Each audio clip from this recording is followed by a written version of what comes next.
All right, guys, welcome back and happy Friday. It is very nice for us to be seeing this healthy 5% pump in Bitcoin and its explosion in the altcoin market. The question is this sustainable or is this a sucker's rally and we're going much lower like all the bears are saying? So we're going to answer that for you on today's show. We also have discovered a new evolving, although you might know it, but you don't really understand the entire narrative maybe, being evolved in the altcoin market. This is absolutely massive the way it's evolving. And we're going to show you an altcoin pick that gives you exposure to that overall market, which is quite exciting. And then we have a very, very, very special event happening February 10th. Guys, comment down below as quickly as you can. If you know what that event is, you'll get some sort of prize, right? So I don't know what it is, but I just thought of it. But anyway, if you know what's gonna happen February 10th, let me know in the comments right now before you watch. Don't cheat and fast forward the video, look at the timestamps. But big event, historically has a big impact on crypto. So we're gonna finish the show talking about this narrative and historically what has seen significant pumps because of it, and see if we can front run it this time. All right, guys. Let's get into the show.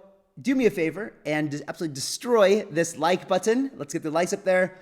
If you're new to the channel, what's up? My name is Kyle Chassé. Make sure you subscribe to the channel because we're bringing you guys all the alpha that you need to know to take full advantage of this upcoming super cycle. Without further ado, guys, let's get into it here. So what we're going to do first, we're going to come look at this Bitcoin chart. And it is nice to see, I'll tell you that, because if we look at like for example, the 1 hour chart, right? And as I make to these shows for you guys Monday through Friday, you kind of see this like almost like this step down movement. You see it sideways and then grayscale sell off, right? And then like sideways and then grayscale sell off, and then sideways and grayscale sell off. And then in here, many like sideways grayscale sell offs. And like I was worried, that this was going to continue just down for weeks, right? Like at least sideways to somewhat downward down for weeks. And the thing is that this is why I'm not going to have the debate on whether technical analysis works for trading in crypto, because obviously some people are doing it very, very well and making a lot of money. And in fact, if you guys want to join a group that is doing extremely well, make sure that you guys join our VVIP group. The instructions on how to do that are in the description below. People in there are crushing it. But the point is that compared to like the stock market, for example, the crypto market cap and liquidity is so low right now that it's very easy for a big player to come in and just change the game, right? And that makes significant price impact versus the same player with the same amount of capital trying to have the same impact in the stock markets is not going to happen, right? So in the interim, like I said in the video, was it yesterday? Or was it yesterday, day before? I don't remember. But I was saying that, guys, like what you don't want to be doing is like selling. It was that video where I was just saying that I'm not buying, I'm not selling, right? And the question that I posed is like, well, if Kyle, if you think that it's going to go down so much lower, or could potentially is what I said, why not just sell everything and then buy back down lower when you know it's going to be much lower? Well, for this exact reason that we're looking at this chart, you never know literally when you could like go for a walk and come back and you could have a huge green dildo, right? Candle. Like it's just totally unpredictable because no chart is going to tell you when a random ultra high net worth individual, family office, or a pension fund, or a government decides that today is going to be the day that they get on board with Bitcoin and they go buy it and they have access to it now much easier than they did before with the ETFs being here. So from this point moving forward, it's very unpredictable what's going to happen, right? But like we've talked about before in the supply crunch video that I made a week or two ago, we talked about just how little actually Bitcoin is out there, right? Like I think when I made that video, it was like 3 million tokens that aren't in the hands of like long-term holders, right? So like that's a very small amount of Bitcoin when you consider some of the buying that's been happening over the past week, 2 weeks. And then you never know when a big you never know when a big government's going to come in and just start buying it, right? Like a Dubai or a Saudi, which I'm sure they already are, but these things can change the market significantly. So anyway, point is that the name of the game should always be try to accumulate Bitcoin. Don't try to trade it. I mean, you can try to trade it with leverage if you want to gamble, right? That's what it's doing. But at the end of the day, on this channel, my strategy in the bull run is taking profits when it makes sense to do so and things that we've invested into, and taking profits into Bitcoin, because I want to measure my net worth in how much Bitcoin I have, not how many dollars I have. That's, I think, fundamentally, people who have been orange pilled and believe that Bitcoin will be at least some sort of world reserve. It's a world reserve assets, right? It will be for sure. Whether it's a world reserve like a gold or a world reserve currency like the dollar, it will for sure. So, and I'm just going to remind you guys again, because there's just a really good point here. Is there's only 21 million Bitcoin ever to be created. Today you've got 19.5 million. 4 million of those have been lost or gone forever, right? So you have about somewhere in the range of total, all in all, 14 to 18 million Bitcoin that will ever be around, right? That we just know how much have been lost. And there's 55 million millionaires on the planet. So if you think about that for a second, there's not even one Bitcoin to be owned by every millionaire on this planet, which means that people who have $1 million or more today will never have the luxury eventually of being able to have one whole Bitcoin, right? And then think about the big institutions that are buying 7,000 a day. I'm going to show you here in just a second. But I just want to drive that point home, because it's always in the back of my mind. No matter what the price is of Bitcoin on any given day, I don't care, right? I don't care. I accumulate as I go along. And we know that one crypto for sure is going to make it. No competition, the OG, number one, Bitcoin. And so even though on this channel we predominantly talk about altcoins, because that's where you can make the most gains. But remember, gains aren't always realized, right? They're unrealized gains until you take profit into something. So when we make our sick gains that we're going to make in this coming bull run on altcoins, the strategy, at least for myself, is to take profits into Bitcoin. So anyway, guys, I just want to give a big shout back out to the OG Bitcoin and Satoshi. One hell of a thing. That's why we're all here today. It's really, really amazing. So here's a post from DeFi Squared who says, a lot of macro bear posts calling for 30,000 Bitcoin or lower have been getting a lot of attention recently. Meanwhile, there are entities like this one on Bitfinex that has quietly scooped up almost 7,000 Bitcoin this week with no signs of slowing. Who is this? Right? That's the thing. You don't know. I was just saying, it could be just some business billionaire from his yacht buying Bitcoin. It can be anybody, right? It could be a government, it could be a private business, whatever.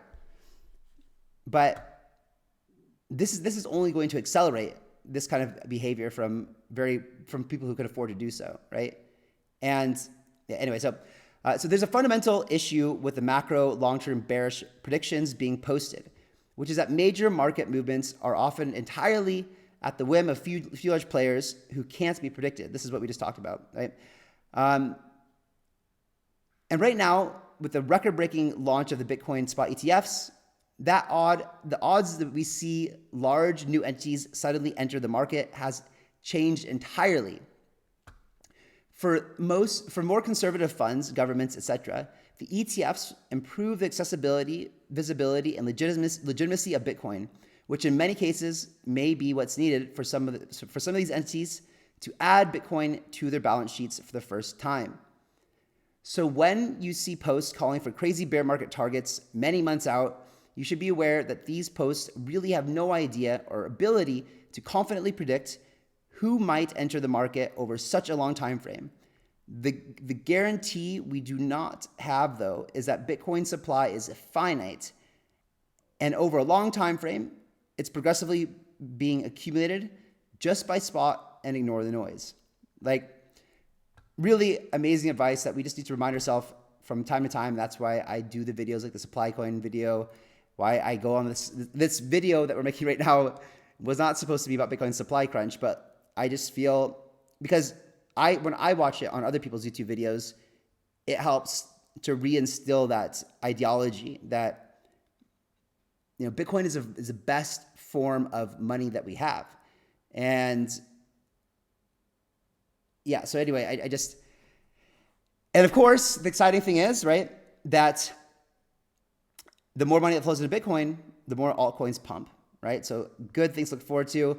As you can see here, that Google just started allowing the ETF-related ads for Bitcoin at the end of January. So January 29th, the ads will start going live, which will be fun to see. And for the first time, at first it will be launched into the United States only, and then it will eventually expand out.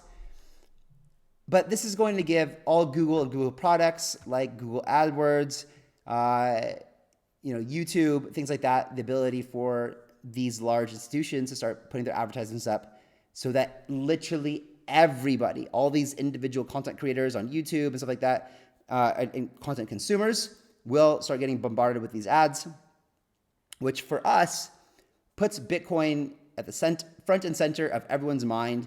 It's the best form of marketing this industry has ever had. And I mean, this channel is pretty good too, but like it's a bit more powerful. So as you guys can see, the altcoin market is on fire. This is nice to see in contrast to when I recently showed this 2 days in a row and it was bloody red. So what's going on with alt markets? We know that, and we talked about this before, the ETH beta plays. So you got like Ethereum name service, Optimism, and Lido leading the way here in the gains on these charts. And then ENS, ENS, I kind of have I have a little problem with it. The fact that so far there doesn't seem to be a good use case for the token, except for governance, which I guess that will be a very good use case if ENS becomes essentially like the way that for the entire Ethereum blockchain and that ecosystem, the way that we identify ourselves. It'll become our digital identity is our Ethereum name service, right? So that will be huge. And so yeah, ENS coming back on the charts looking good as well. SUI, we've been talking about more recently. I told you guys this was an upcoming narrative, and we see that unfolding in front of our eyes here. So SUI's on-chain metrics have been have been up across the board across the past several months. TVL and volume are up in terms of both USD and SUI, pushing SUI to rank 12 in terms of TVL and 9 in terms of 7-day volume. I expect this trend to continue. So SUI's strengths are also its weaknesses. Now let me just explain that to you for a second here, because we talk a lot about Ethereum layer 2s, right? And the question is like, are they much different from each other? You got different types of rollups that are quite different in the way that they work, like optimistic or ZK rollups or whatever, or sovereign rollups. But for most people and most developers, that ecosystem, whether it's on Manta or Arbitrum or Optimism, will feel very similar, right? And so with Ethereum layer 2s, you have a very, very dense ecosystem being built out. And it's all EVM. It's all Solidity smart contracts, right? Why? And if you guys go back and look at my older videos from a year and a half ago when the Aptos and Solana first made their way into the scene, I went down the Move programming language rabbit hole. And Move is, and I showed it to you guys in the video too yesterday with Anatoly from Solana praising Move. But it's a much, much superior smart contract framework and language than Solidity. It's more secure.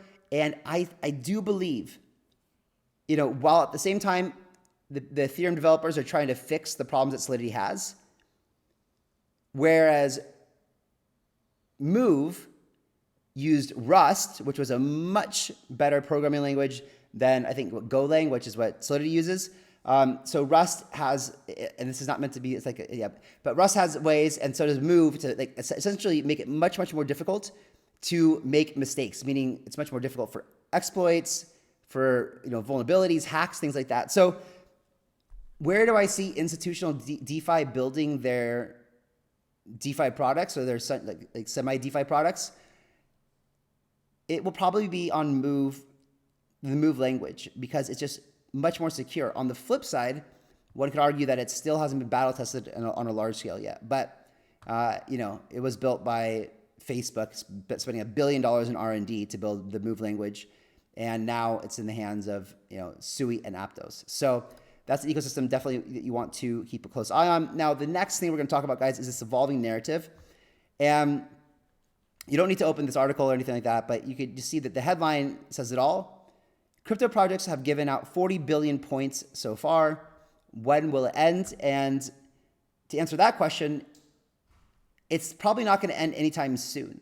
Why? Because it's kind of expected, right? And I think, as you guys know, I advise a handful of projects and a lot on go-to-market strategies, on building communities. And, what I've been telling people for the past 6 months essentially is, do you guys have a point system integrated yet? That's how you get people to go do tasks and campaigns. And, and yes, this attracts mostly people airdrop farming, but because people have to go start using these platforms to acquire these points, they're actually going to start using it. And like, if I go use, let's say, a new Ethereum layer 2 or a brand new like alt layer 1 or some sort of interoperability protocol, and while I'm there initially just to farm it and earn the points and get an airdrop and make money, maybe in that experience I really like using the thing, right? Like, I imagine that some of these will be like the first time that I used Jupiter as an exchange, and I was like, wow, this is so much better than Uniswap. There's so many more features, and you can do so many cool things with it, and blah, blah, blah, or even 1inch, for example. So some of those users convert into users, and that's what this is all about, is how do we attract more users and attention. One thing that I'm cognizant of is that, oh, sorry guys, you get into the screen, but you didn't really need to anyway, I was just talking. Is that as when everyone starts doing the point system,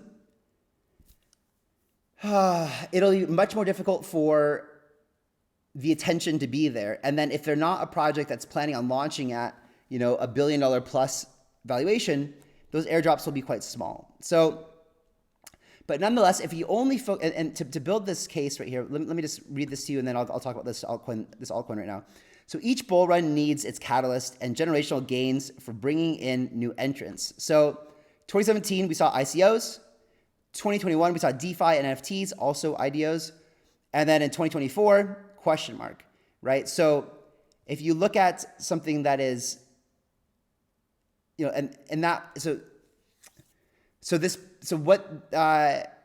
Laurent says here on this tweet, what he or she are expecting essentially is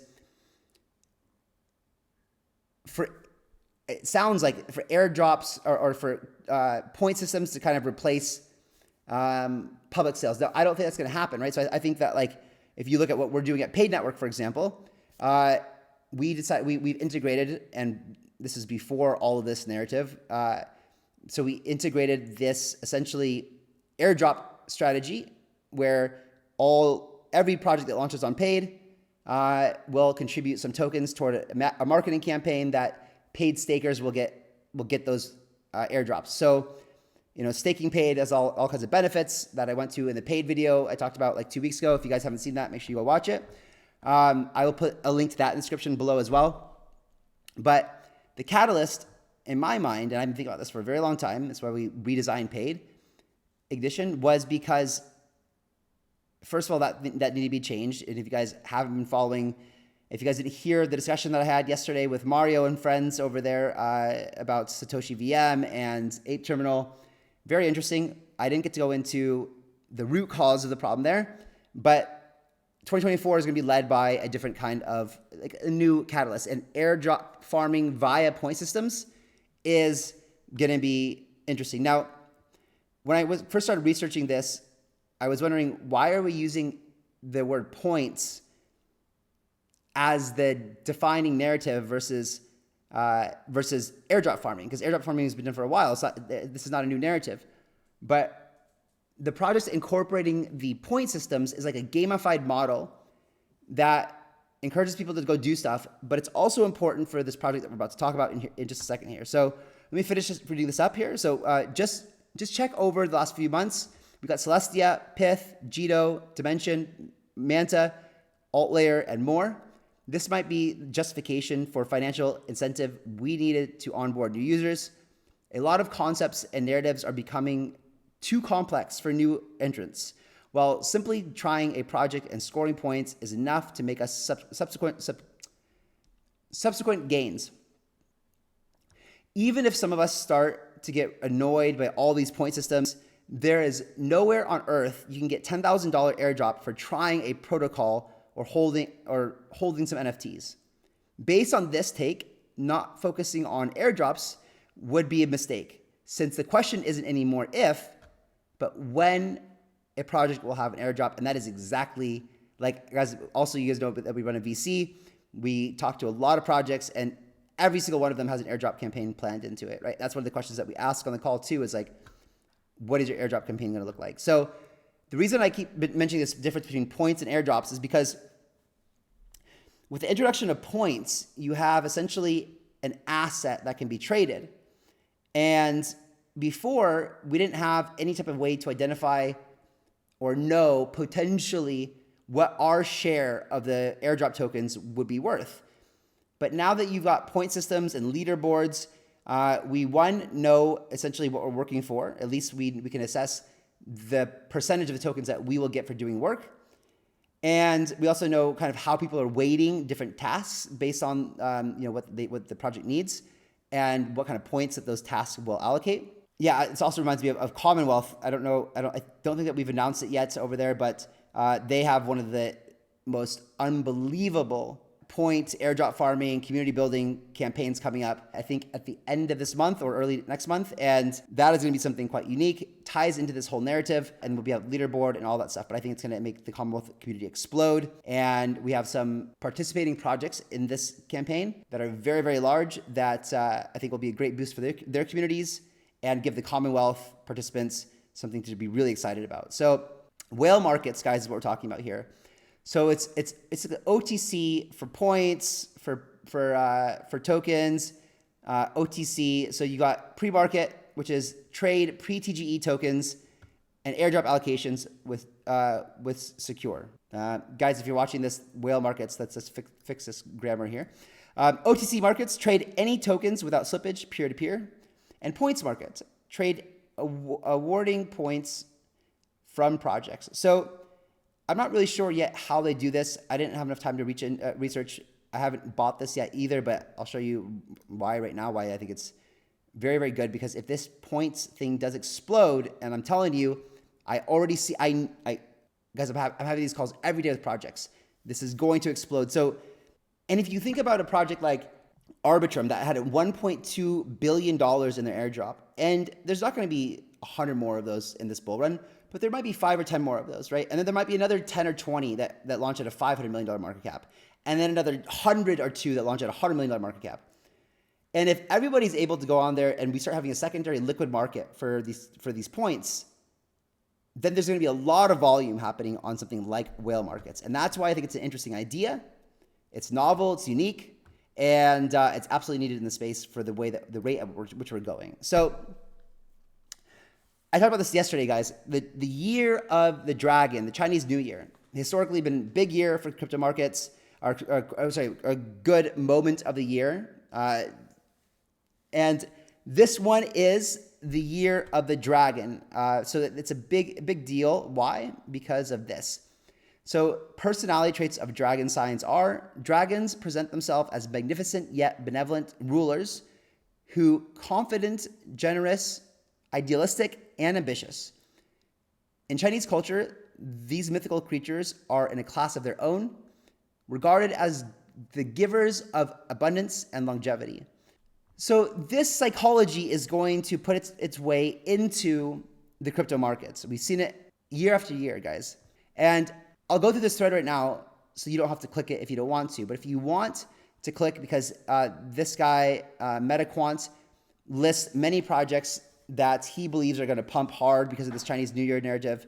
And so you can go down and you can look at this thread yourself and check it out. But these are the four that he thinks are going to be the most, because we've seen these altcoins be affected last year.